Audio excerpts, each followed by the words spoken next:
The attorney called his black wife a liability, not knowing the trust needed her name. Marissa felt the room clock her the second she walked in. Her blazer was plain, her clinic badge was still tucked inside her purse. And the kind of people Preston wanted to impress looked at her like she had taken a wrong turn and wandered in from work. Preston did not correct a single one of them. He just stood there with Talia at his side, acting like that was the woman who belonged next to him now. Then he made it worse. Preston polished his cufflinks, gave that little soft laugh of his, and said, "This is my wife. She helps people at a clinic." Like that was all she was. Like her work was something cute and small he had outgrown. And while he said it, Talia smiled beside him, as if she had been handed the proper place Marissa was supposed to have. Talia touched the pearls at her throat, picked up Marissa's wrap, and handed it over like she was doing her a favor. "Would you mind holding this for just a second?" she said. "Sweet as sugar, you're so grounded." It landed exactly how it was meant to land. Not as kindness, as a reminder of who in that room was expected to carry things for other people. Marissa set the things down without making a scene, but her fingers found the small locket at her throat. The one piece of herself that still felt solid.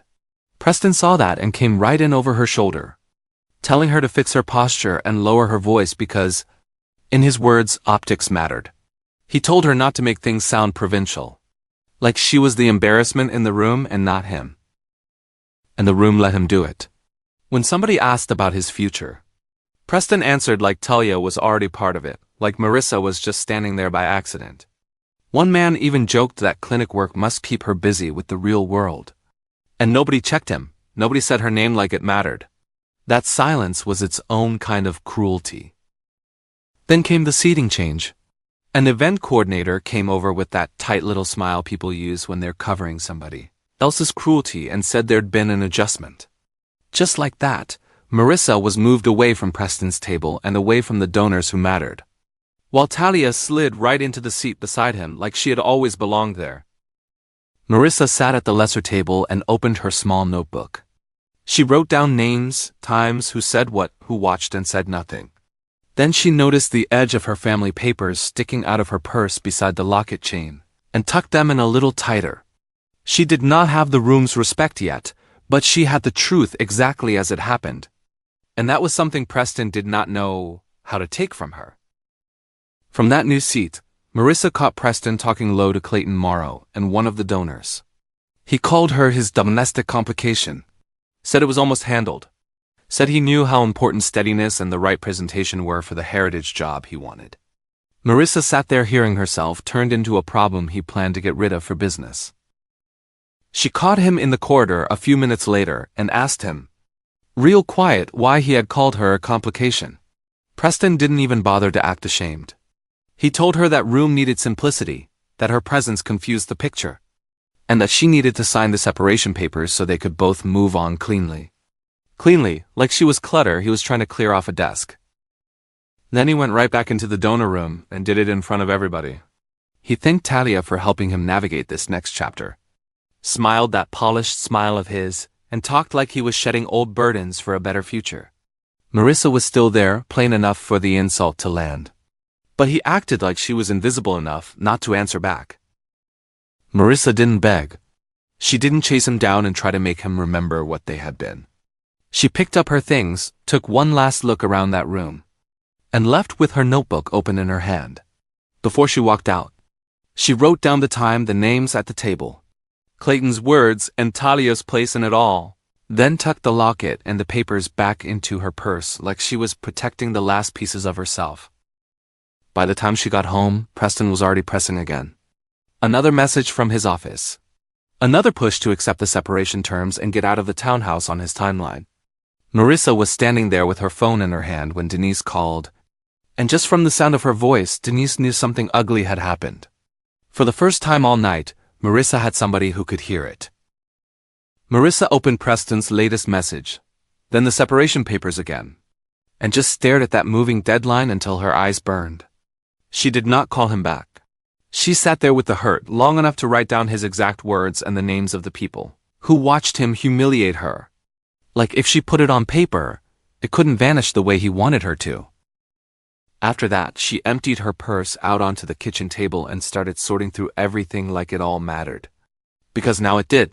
The locket, the copy pages, the receipts, the clinic notes, the old family papers Ruthie had given her. She lined them up, checked the dates and names one by one, and handled every piece like she was trying to hold her life together by refusing to let any of it get blurry. Denise called from the clinic with a problem only Marissa knew how to untangle, and Marissa walked her through it without missing a step. Her voice stayed steady, her hands stayed steady, even with her own life cracking open. She was still the one people leaned on when something had to get done right. When Marissa took the papers to Ruthie, Ruthie knew the locket the second she saw it.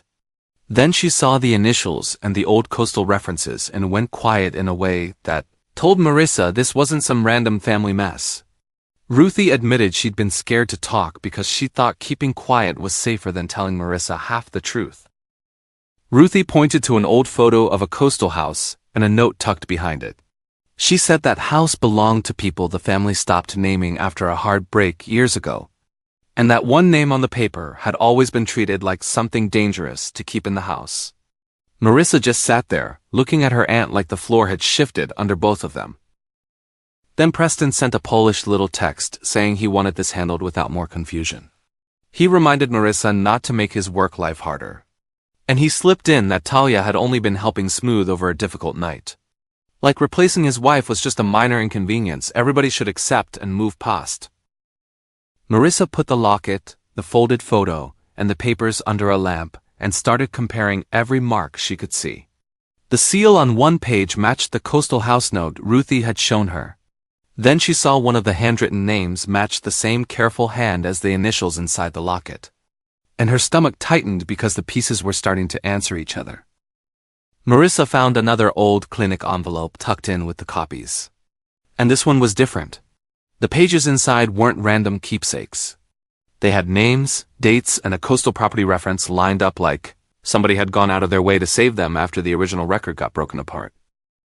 By the time Marissa matched the initials, the house reference, and the name from Ruthie's note, she knew it. Her family fragments were tied to the St. Clair coastal heritage line, not random, not sentimental leftovers, real history. And the locket and papers she'd been carrying around all this time had been holding a place in that history Preston never bothered to see. So she didn't rush to him.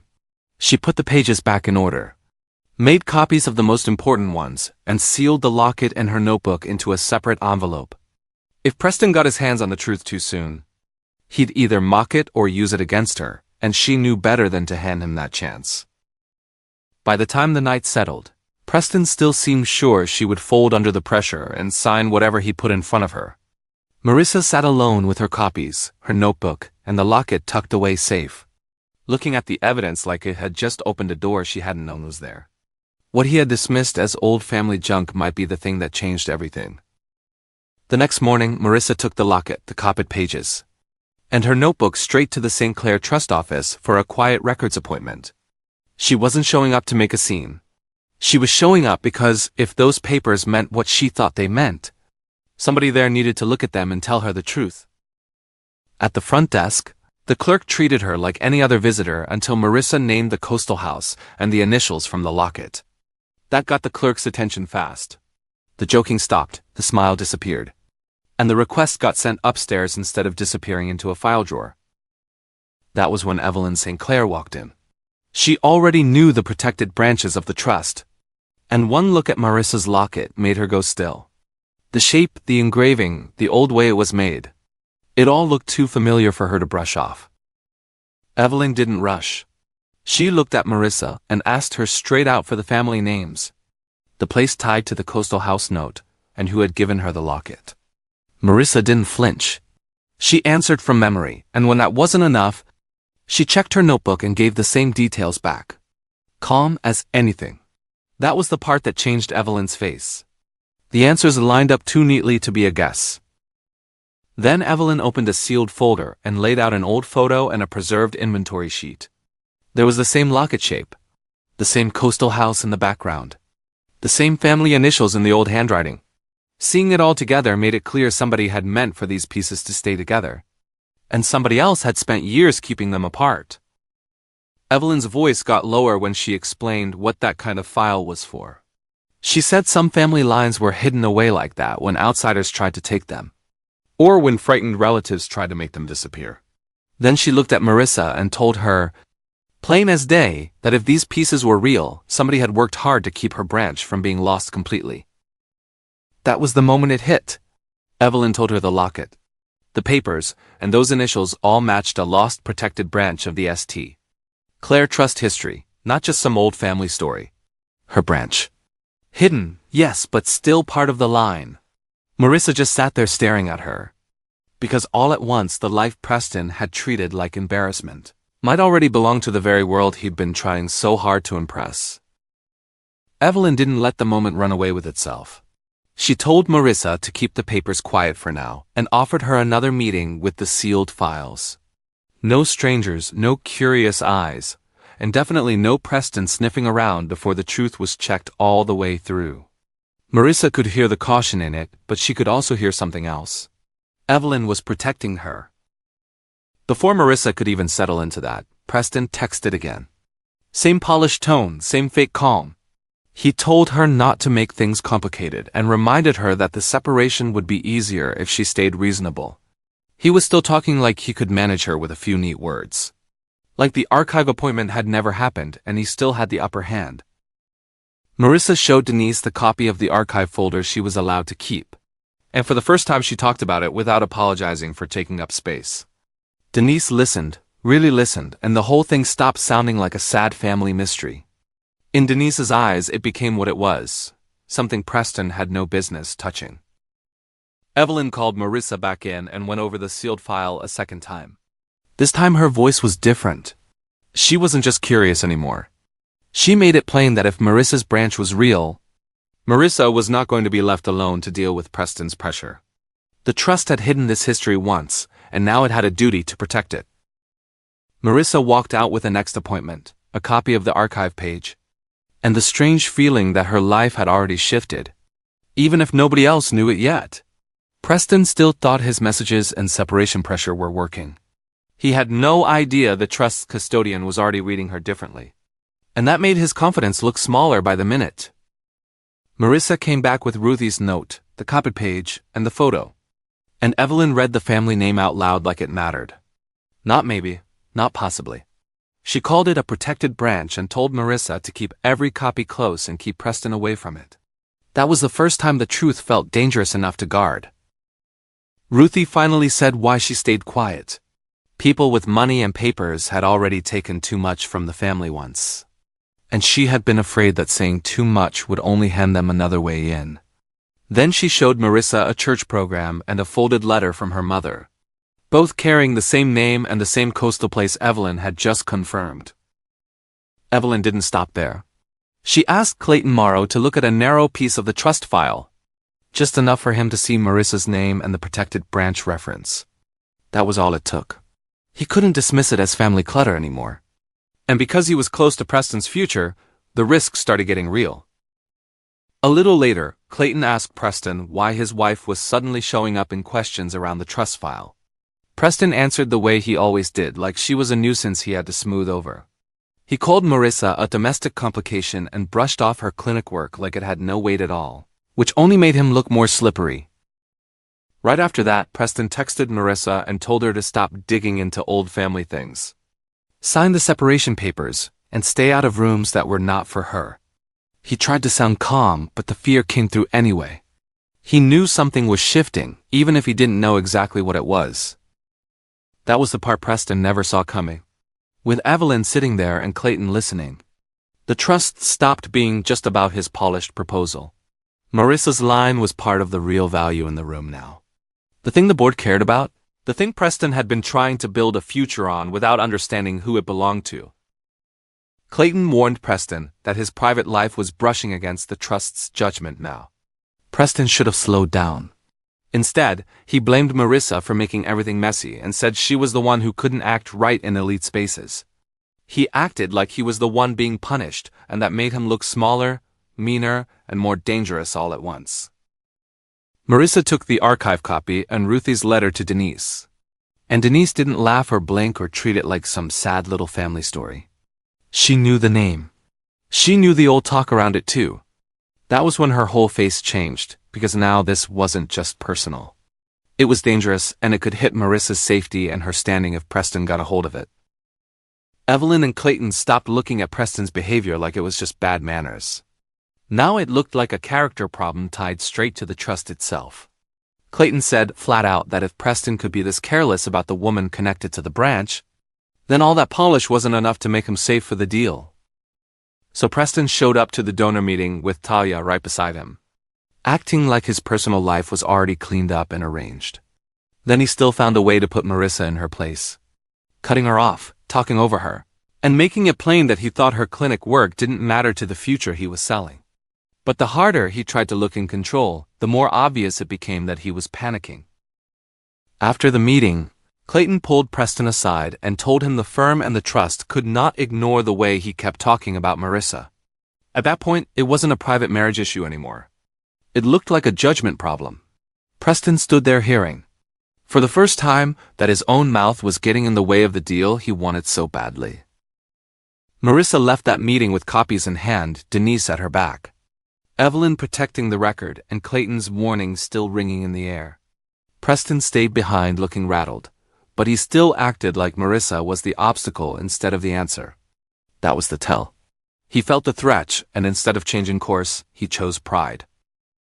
Evelyn looked Marissa right in the eye and told her the trust board was going to hear a narrow review of the protected branch file at the same donor meeting Preston was using for his redevelopment pitch. In other words, Marissa wouldn't be waiting outside while other people talked about her life. She'd be in the room when the truth started coming out. Preston tried to get ahead of it by warning Marissa to stay quiet at the meeting and telling her the board didn't need family drama. Then he sent another fresh set of separation terms, acting like he was just trying to keep things clean for both of them, while still talking to Talia like Marissa was already gone. He was still trying to make her feel unreasonable so he could keep her small. Evelyn and Clayton went over the archive copy together, and Clayton's face changed as soon as he saw the family name. He couldn't brush it off anymore. If that branch was real, then the woman Preston kept calling a complication might be tied to the very credibility the trust was built to protect. Marissa walked into the donor meeting with her notebook, the copied archive page, and the locket tucked safely in her purse. A staffer glanced at her and assumed she was there to help set up. Marissa didn't flinch. She just said her name and kept walking, like she belonged there because she did. Preston made sure everybody saw what he thought he was doing. He introduced Talia as the woman, helping him stay focused on the future. Then cut across Marissa's path and told her to wait off to the side so she wouldn't confuse the room. He said it lightly, but it was the same old insult. Only now he was throwing it in front of witnesses. That was when Evelyn asked for the protected file to be brought forward. She lined up the archive page, the family name, and Marissa's locket right there in front of Clayton and the donors.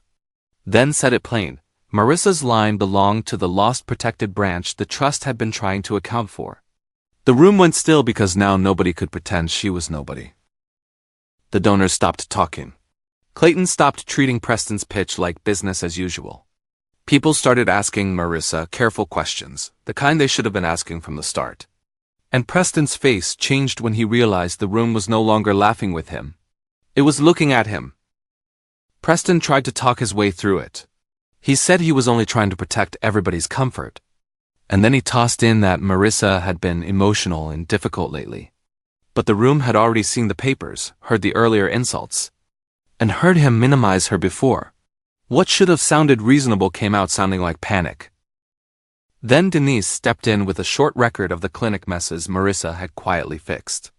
The patient problems she'd solved without making a show of it, and the kind of steady judgment people depended on every day. That was the part Preston had never understood. Marissa wasn't only tied to the trust by blood. She'd already been leading people in the real world for years. Clayton didn't let Preston recover from that. He told him the trust and the firm could not keep moving forward the way they planned while his treatment of Marissa was under review. This was no longer a private marriage problem. It was a judgment problem. And Preston could feel the ground dropping out from under his polished little future. Talia tried to smooth it over by saying Preston had been under pressure and everybody should be gracious. But it landed flat. In that room, she didn't look supportive. She looked like a social accessory standing next to a man who was falling apart, and that only made the replacement look uglier. By the time the meeting ended, Marissa was the one standing there with a recognized name and a real place in the room. Preston had made it clear he was willing to hide her, minimize her, and replace her if it helped him. Now everybody could see it. His polish looked hollow, and his future with the trust looked shaky. Clayton took it a step further and told Preston the trust was stepping away from his redevelopment pitch. The firm wanted distance until the Marissa problem was sorted out. That meant the polished future Preston had been selling started slipping away because of the way he chose to treat his wife. Then Talia did something Preston didn't expect. She stopped staying close in public and made it obvious she did not want to get dragged into his scandal. That left him looking less like a man moving into a better life and more like a man losing every clean, expensive piece he had been leaning on. Preston reached out like he was trying to make things right. But Marissa could hear what was underneath it. He wanted her to call Evelyn or Clayton. Wanted her to smooth over the mess he made. Wanted her to help him look better. Marissa shut that down fast. She was not going to be the bridge that kept him comfortable. At the trust-linked community event, a guest got dizzy and scared while the polished staff froze. Marissa stepped in without a second thought. She got the person seated, calmed them down, and took control of the moment so quietly and so naturally that everybody there had to see it. She wasn't just present. She knew exactly what to do. When the emergency hit, Marissa moved before anybody else could turn it into a scene. She got the right call made, the right papers moving, the right people in the right place, and she kept the guests safe while the polished folks around her looked like they had suddenly forgotten how to be useful. The room was watching now, and the difference between noise and real skill was getting hard to miss. That was when Evelyn said it out loud, in front of Clayton and everybody else there. She said Marissa was the one who could protect the trust's human purpose, because she understood both the records and the people behind them. And just like that, the years Marissa spent doing clinic work for people who barely noticed her stopped sounding small. It sounded like preparation. Preston came over after that, and for once he wasn't trying to sound smooth. He looked at Marissa like he was seeing her clearly and too late. He said he'd misjudged her, said he hadn't understood what she carried, and asked if there was any way to fix what he'd broken. But even with the apology, it was plain enough he was still scared of losing access and status more than he was sorry for the hurt. Marissa didn't soften. She told him no. She wasn't calling people for him, explaining him, covering for him, or stepping back so he could look better. She was done carrying him through the mess he made. And when she left him standing there with his apology in his hand, there was nothing left for him to grab onto. Clayton made it official. Preston was out of the trust work. And nobody was going to keep pretending none of this had happened. Around the room, people kept turning to Marissa for calm, for answers, for the kind of steady judgment Preston thought he could do without. That left him with the ugly truth that the life he wanted had been built on the woman he tried to throw away. Evelyn asked Marissa to stay close to the records and the community side of the trust work because she trusted her judgment. Marissa didn't waste time acting surprised. She got right to it, helping with the follow-through like she'd been doing this work all her life, because in a way, she had. By the time Marissa left, she had Evelyn's trust, the room's respect, and a real place in the work ahead. Preston was left with a rejected apology, a lost project, and the sinking realization that the woman he treated like help was the one person who could have saved him from exactly this fall. But he had waited too long, and now it was over. Evelyn brought the room back to order and read the corrected branch record out loud. Then she put Marissa at the table where she should have been all along. Not off to the side like an afterthought Preston and Talia could ignore. This time everybody had to hear her name properly. That changed everything in the room. The donors, the staff. Everybody who had watched Marissa get treated like help started asking her careful questions.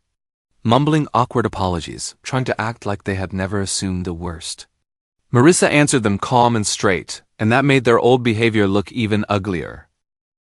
Clayton didn't let Preston hide behind that new attention. In front of the same people who had been watching Marissa get dismissed.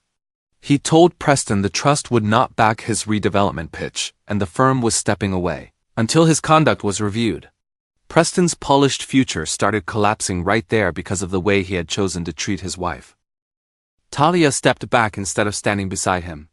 She made it plain she wasn't going to be publicly tied to a man everybody was now reading as reckless and exposed.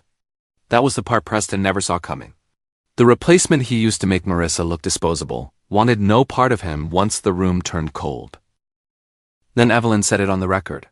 Marissa was the legitimate bearer of the protected branch, and her clinic-honed judgment made her the right person to protect the trust's human purpose. That was the moment the whole room had to reread her life, because the same work Preston mocked was the proof that she could lead. Preston tried to cut in with that same polished voice, talking about misunderstanding, pressure, and bad timing like any of that could wash the stink off what he'd done. Nobody gave him the floor, not Evelyn, not Clayton, not the donors. The room had already heard enough, and now even his words sounded like another attempt to dress up the same lie. Then he was told to leave the trust discussion. He had to walk out in front of the same witnesses who watched him lower Marissa. And there was no graceful way to carry that kind of shame. The man who thought he was controlling the future was the one being cut out of it. Marissa made it plain to Evelyn that she was done handling Preston's cleanup. Done speaking for him. Done carrying his mess just because she'd once loved him. From here on out, anything tied to her had to come through her own name, her own records, and the trust's protection. Preston had tried to erase her, and she was finished helping him stay comfortable. Then Marissa reached Ruthie and Denise with the truth. The family line was real. It was hers. And the two women who had protected her through all those years of silence finally got to hear it without fear hanging over the room. What had been hidden for so long turned into something shared, something proud, something nobody could take away anymore. When Marissa left, she took the corrected records, her locket, and the trust's support with her. Somebody called her Ms. Bellamy, and she kept walking. She didn't look back at Preston. He was left there with no audience, no leverage, and no way to undo what he chose. And just like that, the woman he tried to throw away walked out under her own name.